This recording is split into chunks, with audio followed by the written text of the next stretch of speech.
one of the things we notice over time is that when people come on a seminar, they get it. They get that there is a possibility for them to work differently, to live differently than they did before, to get out of the chaos and into a slightly more conscious and fulfilling way of living.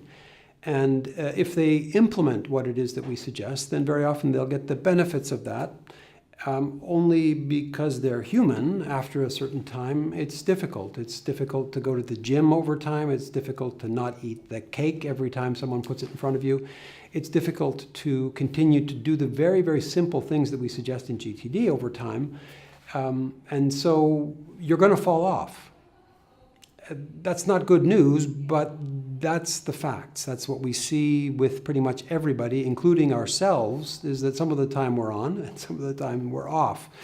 The difference between someone who's just gotten it and fallen off is that it might take them 2 or 3 months to get back on, whereas if you've been practicing this for a long time, you might only need, an hour or a day to get back on, and sometimes you're off and you're back on, inside of a few minutes.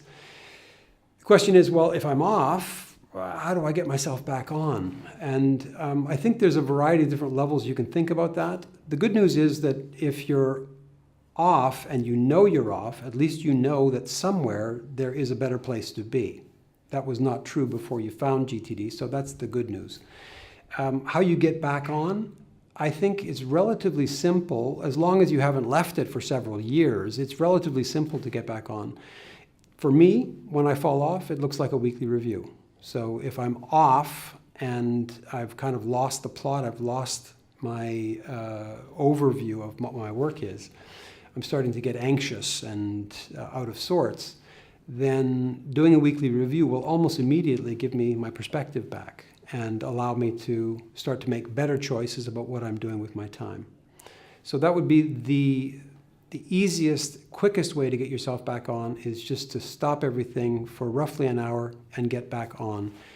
It feels like that's impossible to do, just given the nature of how much you already have on. One thing I can tell you about a weekly review is that it will never feel like the right time to do a weekly review. Never has. In 12 years of doing this, it's never felt like the right time. It's always a good time, but it never feels like it.